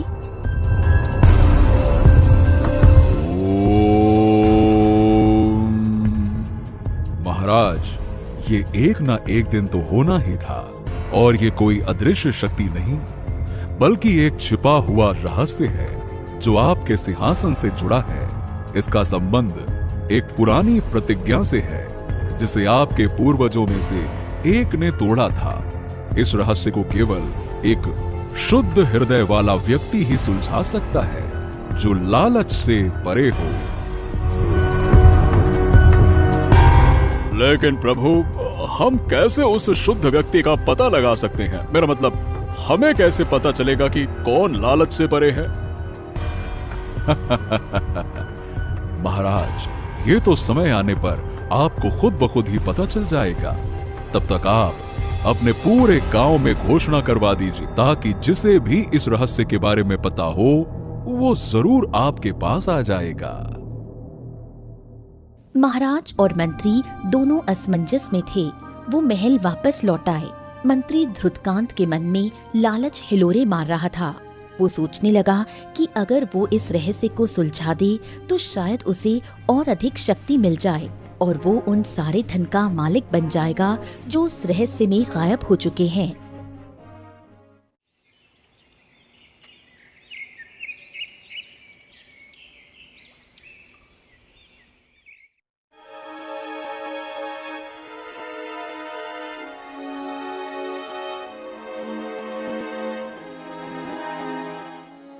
अरे, मैं तुमको रोज रोज बोलकर थक गई हूँ। देखो, आज भी राशन खत्म होने वाला है। तुम इन खेतों को छोड़ सेठ के यहाँ क्यों नहीं जाते काम करने? अरे अरे अरे अरे गीता, आज तुम फिर से शुरू हो गई। अरे हमने तुमको बोला है ना, हमको अपना काम करने में मजा आता है। मैं खुद का मालिक हूँ। हाँ, अब वैसे भी अभी मौसम के चलते फसल अच्छी नहीं हो रही है। इसका मतलब ये थोड़ी ना है कि हम खेतों में काम करना ही बंद कर दें। कुछ भी कहती हो। अरे, जब तुम्हारे पास इतने पैसे नहीं हैं, तो क्यों लोगों की मदद करने जाते हो? पहले अपनी मदद तो कर लो। अरे गीता, हम सिर्फ जरूरतमंद लोगों की मदद करता हूँ, ताकि उनका आशीर्वाद हमारे ऊपर बना रहे। और बात रही अपनी मदद करने की, तो ऊपर वाला कर ये रहा है ना। ऊपर वाला से बड़ा मददगार कौन होगा? देखना, हमको पूरा विश्वास है कि एक दिन हमें अपने काम का फल जरूर मिलेगा।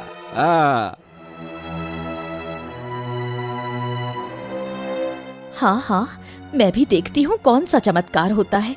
और सुनो, खेतों में जाते वक्त रामू चाचा को बोलते हुए जाना कि मैंने उनके घर में पानी वाला घड़ा रख दिया था। अरे हाँ, ठीक है। चलो, अब हम चलते हैं खेतों में। हाँ। रघु ये बोल घर से बाहर निकल जाता है। रघु गरीब था, लेकिन दिल से बहुत अमीर। वो हमेशा गांव के जरूरतमंद लोगों की मदद करता। आज रघु खेतों में जाते वक्त रामू चाचा के घर के पास पहुंचा और गीता ने जो बोला था वो बोल दिया। उसी वक्त रामू चाचा ने रघु को बोला, अरे रघु, हमने सुना है कि महाराज आदित्य वर्मन के दरबार में राजकोष से धन गायब हो रहा है। हैं, ये क्या बोल रहे हो चाचा? ये तो बहुत बुरी खबर है। अरे वही तो, महाराज ने इस रहस्य को सुलझाने वाले व्यक्ति को बहुत सारे सोने के सिक्के इनाम में देने का वादा किया है। ये सुन रघु वहाँ से जाने लगता है। इसी बीच जब गांव में रघु अपने खेत में काम कर रहा था, तभी अपने खेत में काम करते हुए उसे एक चमकता हुआ सिक्का मिला। उसने उसे उठा लिया और सोचा कि ये किसी का खोया हुआ होगा। रघु को काम करते करते शाम हो गई और वो अपने घर की ओर निकल गया। कुछ समय बाद जब रघु सोने जा रहा था, तभी वो उस सिक्के को अपने तकिए के नीचे रख देता है और सो जाता है। तभी कुछ समय बाद रात को जब रघु सो रहा था, उसे एक सपना आया। सपने में एक वृद्ध महिला प्रकट हुई और बोली, हे रघु, तुम एक सच्चे और ईमानदार व्यक्ति हो। राजकोष से गायब हो रहा धन सिंहासन के नीचे छिपी एक गुप्त सुरंग में जा रहा है। ये सुरंग एक प्राचीन जाल का हिस्सा है जो उन लोगों को दंडित करता है जिन्होंने सोने का गलत इस्तेमाल किया। केवल एक शुद्ध हृदय वाला व्यक्ति ही इस जाल को निष्क्रिय कर सकता है और उस प्रतिज्ञा को पूरा कर सकता है जो सदियों पहले टूटी थी। तुम्हें इस सिक्के को सिंहासन के आधार में बने एक छोटे से छेद में डालना होगा।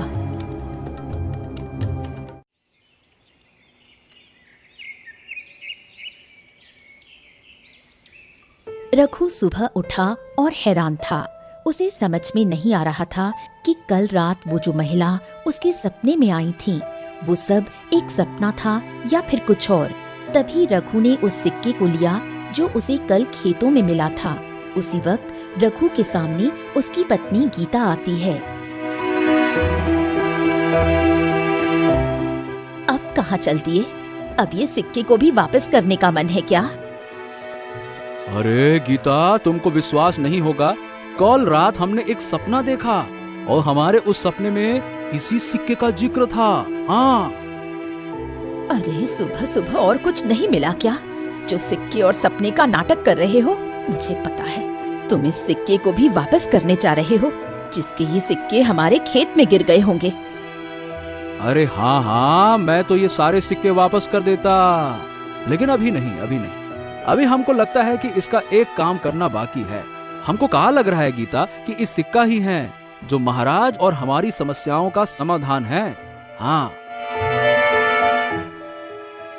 रघु फिर गीता को और कुछ नहीं बताता। वो जानता था कि गीता लालच में आकर उससे वो सिक्के भी ले सकती है। तभी उसने कल रात के सपने को सच मान लिया। वो तुरंत महल की ओर चल पड़ा, लेकिन जैसे ही वो राजा आदित्य वर्मन के दरबार में पहुंचा, तभी महल के द्वार पर उसे रोक दिया गया।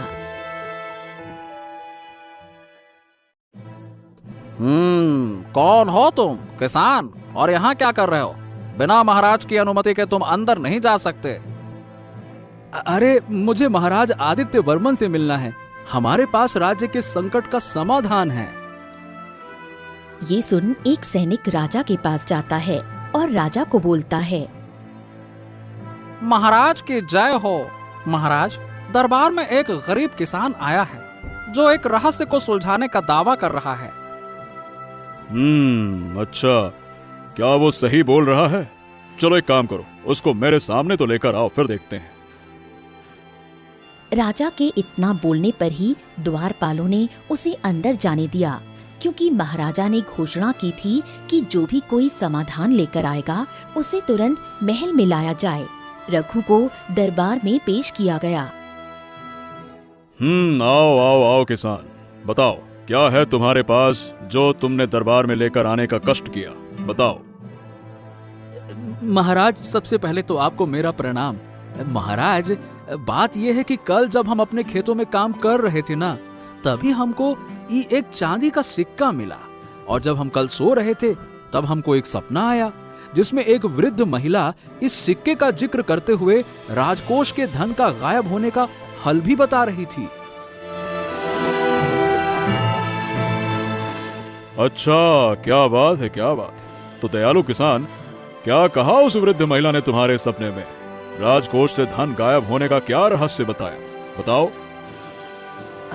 महाराज, मुझे कल रात जो सपना आया ना, हमको विश्वास है कि ये कोई साधारण सपना नहीं था।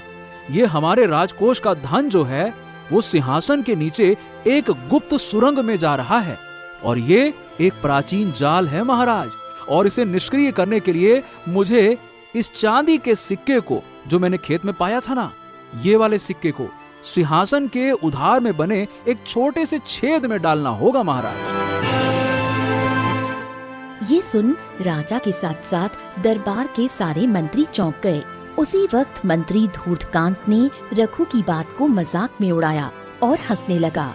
फिर बोला, वाह वाह वाह वाह वाह, देखो तो सही महाराज इनकी मूर्खता। काबिले तारीफ है, अव्वल नंबर की उम्दा प्रदर्शन। अरे महाराज, एक साधारण किसान के सपने पर विश्वास करके आप सिंहासन को छूने की अनुमति देंगे क्या?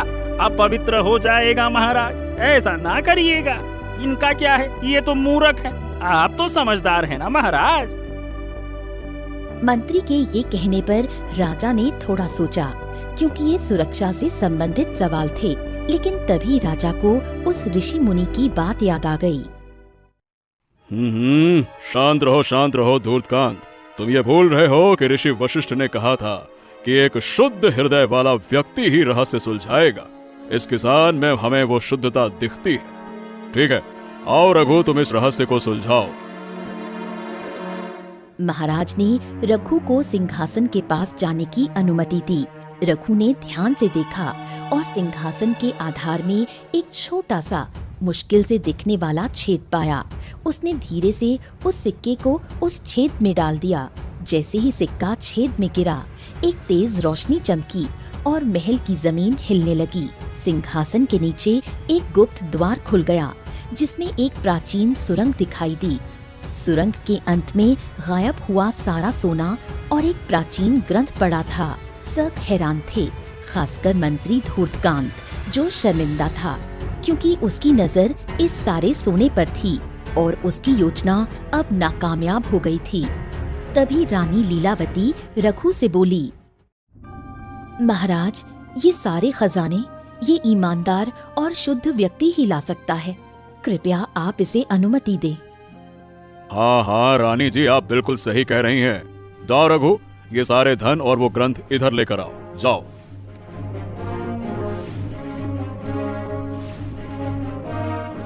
रघु ने सुरंग में प्रवेश किया और ग्रंथ को बाहर ले आया।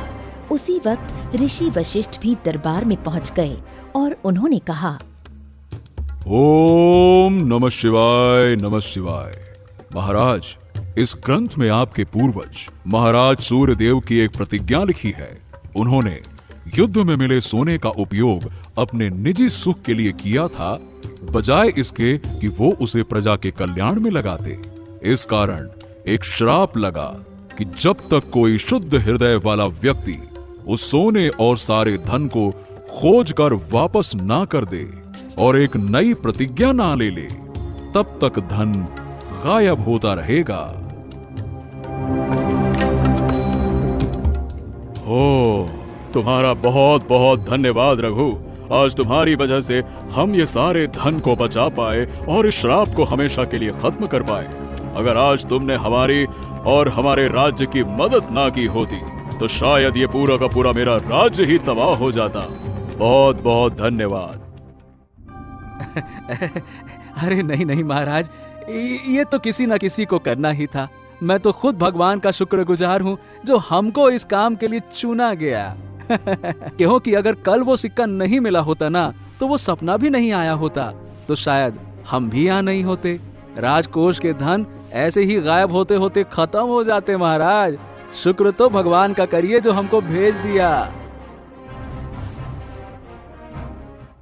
हाँ महाराज, रघु ने आज वो काम कर दिया जो यहाँ का बड़े से बड़ा व्यक्ति नहीं कर पाया। रघु, तुमने ना केवल हमारे राज्य को संकट से बचाया, बल्कि हमें एक बहुत महत्वपूर्ण सबक भी सिखाया। तुम्हारी ईमानदारी और निस्वार्थता ही असली धन है। महाराज आदित्य वर्मन ने तुरंत प्रतिज्ञा ली कि वो उस सारे सोने का उपयोग प्रजा के कल्याण और राज्य की समृद्धि के लिए करेंगे।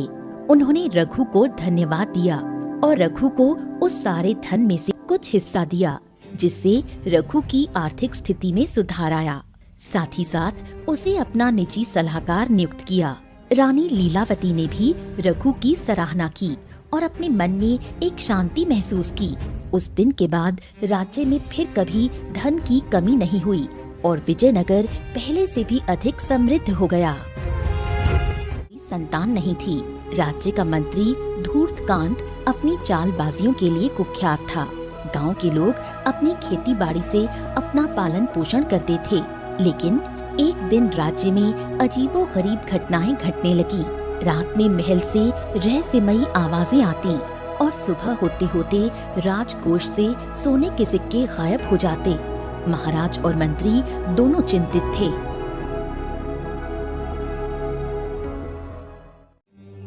ओहो, धूर्तकांत मंत्री जी, ये हो क्या रहा है? हमारे राज्य में पहले तो कभी इतनी अशांति ना दिखाई दी। अरे, राजकोष से धन गायब होना ये किसी बड़े खतरे का संकेत है। वही तो महाराज, मैंने अपनी सारी सेना लगा दी, लेकिन कोई सुराग ही नहीं मिल रहा। महाराज, ये किसी मानवीय शक्ति का काम नहीं लगता, शायद कोई अदृश्य शक्ति है। अरे, ये क्या मूर्खों जैसी बातें कर रहे हो मंत्री? कोई अदृश्य शक्ति, ये क्या बकवास है?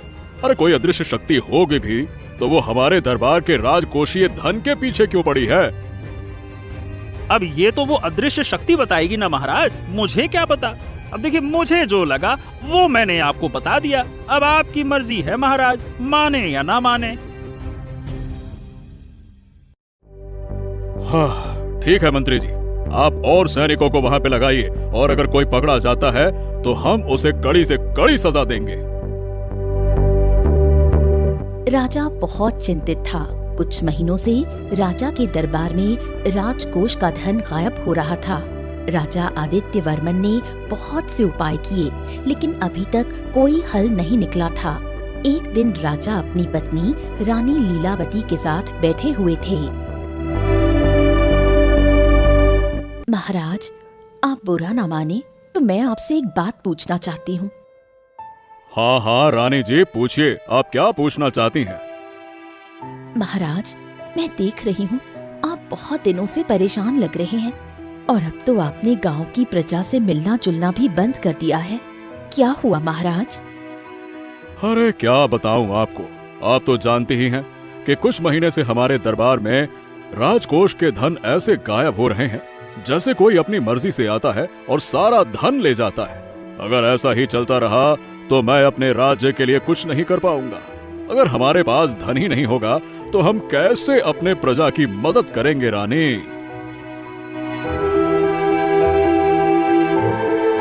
हाँ महाराज, आप बिल्कुल सही कह रहे हैं, लेकिन महाराज, क्या हमारा राज्य अब सुरक्षित नहीं रहा? अगर हम अपने धन की रक्षा नहीं कर सकते तो प्रजा कैसे सुरक्षित रहेगी? हाँ, मैं भी तो वही सोच रहा हूँ, लेकिन कोई बात नहीं, आप फिक्र मत करिए महारानी जी, मैं कुछ न कुछ जरूर करूंगा और अगर कोई भी इस अपराध में पाया गया तो उसे बख्शा नहीं जाएगा। बहुत परेशान कर दिया है मुझे। रानी लीलावती ने जब ये सुना तो उनका दुख और बढ़ गया। दिन ऐसे ही बीत रहे थे। कुछ दिन बाद फिर मंत्री धूर्तकांत राजा के पास चिंताजनक खबर लेकर आते हैं।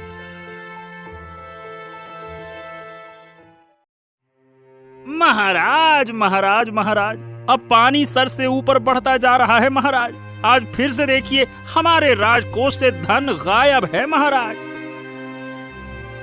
राजा मंत्री की ये बात सुन बहुत ज्यादा चिंतित हो गया और बोला, अरे अरे अरे अरे अरे, हमें तो कुछ समझ ही नहीं आ रहा मंत्री जी कि आखिरकार किया तो किया क्या जाए। हाँ वही तो महाराज, और आपने जैसा बोला था मैंने वैसा किया।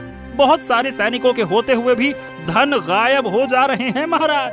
अगर ऐसा ही चलता रहा तो राज्य की सुरक्षा संकट में आ जाएगी महाराज। तभी पास में बैठी रानी लीलावती ने राजा को चिंतित देख बोला, महाराज, क्यों ना हम अपने महान ऋषि मुनि से इस समस्या के बारे में पूछें। वो हमें कुछ न कुछ जरूर बताएंगे। आप सही कह रही हैं महारानी, हमें अब अपने महान ऋषि मुनि से बात करनी ही होगी। तभी रानी लीलावती की बात सुन महाराज ने ऋषि वशिष्ठ से मिलने का फैसला किया। वो दूसरे ही दिन अपने मंत्री के साथ ऋषि की कुटिया पहुँचे। हे ऋषि श्रेष्ठ, हमारे राज्य पर भारी संकट आया है। राजकोष से दिन प्रतिदिन धन गायब हो रहा है और हम इसका कारण नहीं जान पा रहे हैं। कृपया करके हमारा मार्गदर्शन करें। राजा के इतना कहने पर ही ऋषि वशिष्ठ अपनी आंखें खोल उन्हें देखते हैं और फिर कुछ ध्यान करने लगते हैं, मानो कि वो धन के गायब होने का पता लगा रहे हों। और फिर वो बोले,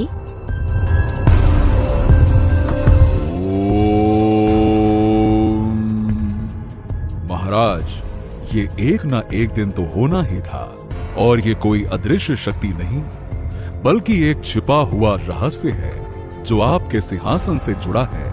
इसका संबंध एक पुरानी प्रतिज्ञा से है जिसे आपके पूर्वजों में से एक ने तोड़ा था।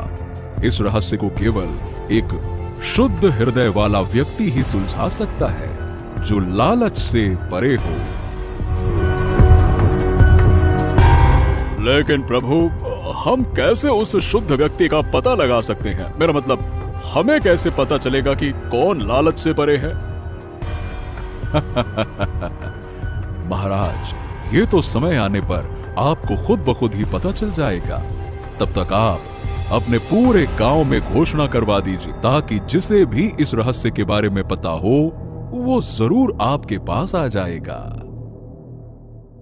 महाराज और मंत्री दोनों असमंजस में थे। वो महल वापस लौट आए। मंत्री धृतकांत के मन में लालच हिलोरे मार रहा था। वो सोचने लगा कि अगर वो इस रहस्य को सुलझा दे तो शायद उसे और अधिक शक्ति मिल जाए और वो उन सारे धन का मालिक बन जाएगा जो उस रहस्य में गायब हो चुके हैं।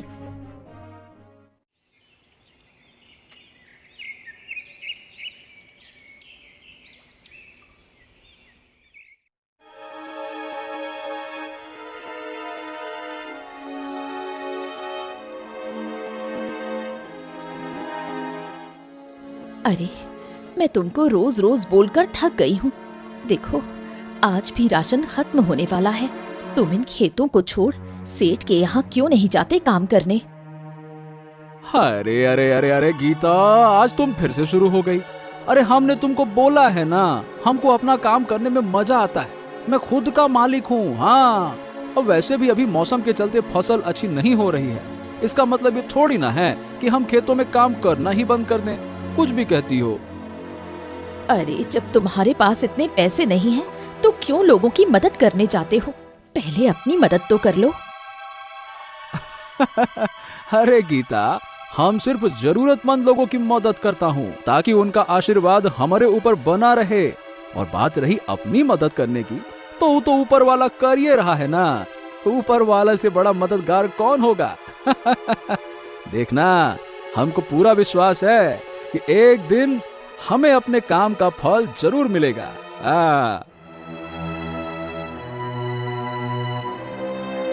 हाँ, मैं भी देखती हूँ कौन सा चमत्कार होता है। और सुनो, खेतों में जाते वक्त रामू चाचा को बोलते हुए जाना कि मैंने उनके घर में पानी वाला घड़ा रख दिया था। अरे हाँ, ठीक है, चलो अब हम चलते हैं खेतों में। हाँ।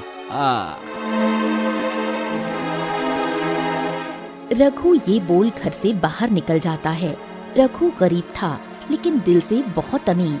वो हमेशा गांव के जरूरतमंद लोगों की मदद करता। आज रघु खेतों में जाते वक्त रामू चाचा के घर के पास पहुंचा और गीता ने जो बोला था वो बोल दिया। उसी वक्त रामू चाचा ने रघु को बोला, अरे रघु, हमने सुना है कि महाराज आदित्य वर्मन के दरबार में राजकोष से धन गायब हो रहा है। हैं, ये क्या बोल रहे हो चाचा? ये तो बहुत बुरी खबर है। अरे वही तो, महाराज ने इस रहस्य को सुलझाने वाले व्यक्ति को बहुत सारे सोने के सिक्के इनाम में देने का वादा किया है। ये सुन रघु वहाँ से जाने लगता है। इसी बीच जब गांव में रघु अपने खेत में काम कर रहा था, तभी अपने खेत में काम करते हुए उसे एक चमकता हुआ सिक्का मिला। उसने उसे उठा लिया और सोचा कि ये किसी का खोया हुआ होगा। रघु को काम करते करते शाम हो गई और वो अपने घर की ओर निकल गया। कुछ समय बाद जब रघु सोने जा रहा था, तभी वो उस सिक्के को अपने तकिए के नीचे रख देता है और सो जाता है। तभी कुछ समय बाद रात को जब रघु सो रहा था, उसे एक सपना आया। सपने में एक वृद्ध महिला प्रकट हुई और बोली, हे रघु, तुम एक सच्चे और ईमानदार व्यक्ति हो। राजकोष से गायब हो रहा धन सिंहासन के नीचे छिपी एक गुप्त सुरंग में जा रहा है। ये सुरंग एक प्राचीन जाल का हिस्सा है जो उन लोगों को दंडित करता है जिन्होंने सोने का गलत इस्तेमाल किया।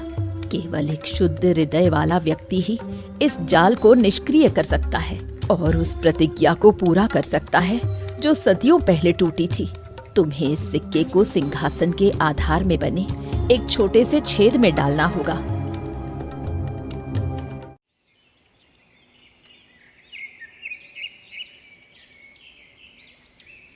रघु सुबह उठा और हैरान था।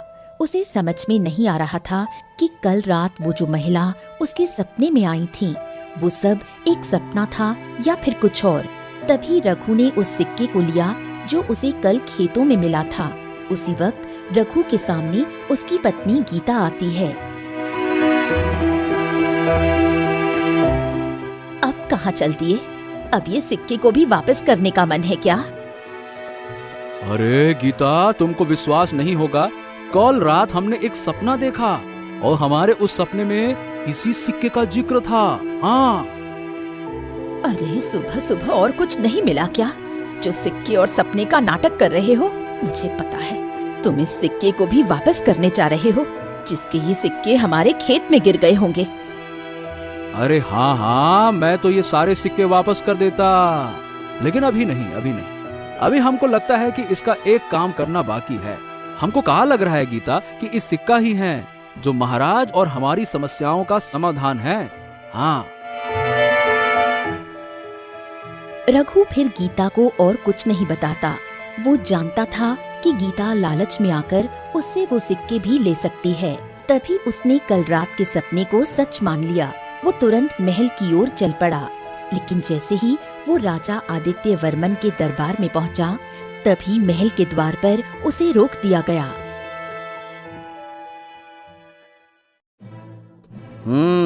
कौन हो तुम? किसान? और यहाँ क्या कर रहे हो? बिना महाराज की अनुमति के तुम अंदर नहीं जा सकते। अरे मुझे महाराज आदित्य वर्मन से मिलना है। हमारे पास राज्य के संकट का समाधान है।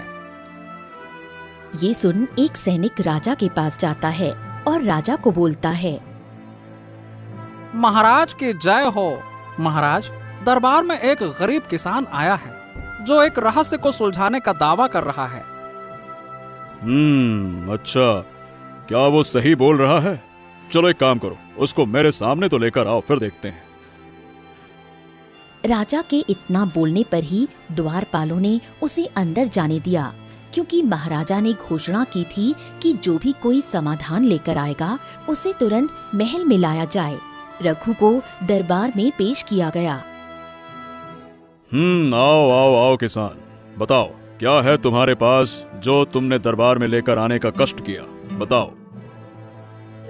महाराज, सबसे पहले तो आपको मेरा प्रणाम। महाराज, बात यह है कि कल जब हम अपने खेतों में काम कर रहे थे ना, तभी हमको एक चांदी का सिक्का मिला, और जब हम कल सो रहे थे तब हमको एक सपना आया जिसमें एक वृद्ध महिला इस सिक्के का जिक्र करते हुए राजकोष के धन का गायब होने का हल भी बता रही थी। अच्छा, क्या बात है, क्या बात है। तो दयालु किसान, क्या कहा उस वृद्ध महिला ने तुम्हारे सपने में? राजकोष से धन गायब होने का क्या रहस्य बताया? बताओ। महाराज, मुझे कल रात जो सपना आया ना, हमको विश्वास है कि ये कोई साधारण सपना नहीं था। ये हमारे राजकोष का धन जो है वो सिंहासन के नीचे एक गुप्त सुरंग में जा रहा है, और ये एक प्राचीन जाल है महाराज। और इसे निष्क्रिय करने के लिए मुझे इस चांदी के सिक्के को जो मैंने खेत में पाया था ना, ये वाले सिक्के को सिंहासन के उधार में बने एक छोटे से छेद में डालना होगा महाराज। ये सुन राजा के साथ साथ दरबार के सारे मंत्री चौंक गए। उसी वक्त मंत्री धूर्तकांत ने रघु की बात को मजाक में उड़ाया और हंसने लगा। फिर बोला, वाह वाह वाह वाह वाह, देखो तो सही महाराज इनकी मूर्खता। काबिले तारीफ है, अव्वल नंबर की उम्दा प्रदर्शन। अरे महाराज, एक साधारण किसान के सपने पर विश्वास करके आप सिंहासन को छूने की अनुमति देंगे क्या? अपवित्र हो जाएगा महाराज, ऐसा ना करिएगा। इनका क्या है, ये तो मूर्ख है। आप तो समझदार हैं ना महाराज। मंत्री के ये कहने पर राजा ने थोड़ा सोचा, क्योंकि ये सुरक्षा से संबंधित सवाल थे। लेकिन तभी राजा को उस ऋषि मुनि की बात याद आ गई। शांत रहो धूर्तकांत। तुम ये भूल रहे हो कि ऋषि वशिष्ठ ने कहा था कि एक शुद्ध हृदय वाला व्यक्ति ही रहस्य सुलझाएगा। इस किसान में हमें वो शुद्धता दिखती है। ठीक है, आओ रघु, तुम इस रहस्य को सुलझाओ। महाराज ने रघु को सिंहासन के पास जाने की अनुमति दी। रघु ने ध्यान से देखा और सिंहासन के आधार में एक छोटा सा मुश्किल से दिखने वाला छेद पाया। उसने धीरे से उस सिक्के को उस छेद में डाल दिया। जैसे ही सिक्का छेद में गिरा, एक तेज रोशनी चमकी और महल की जमीन हिलने लगी। सिंहासन के नीचे एक गुप्त द्वार खुल गया, जिसमें एक प्राचीन सुरंग दिखाई दी। सुरंग के अंत में गायब हुआ सारा सोना और एक प्राचीन ग्रंथ पड़ा था। सब हैरान थे, खासकर मंत्री धूर्तकांत, जो शर्मिंदा था क्योंकि उसकी नजर इस सारे सोने पर थी और उसकी योजना अब नाकामयाब हो गई थी। तभी रानी लीलावती रघु से बोली, महाराज, ये सारे खजाने ये ईमानदार और शुद्ध व्यक्ति ही ला सकता है। कृपया आप इसे अनुमति दें। हाँ हाँ रानी जी, आप बिल्कुल सही कह रही हैं। जाओ रघु, ये सारे धन और वो ग्रंथ इधर लेकर आओ, जाओ।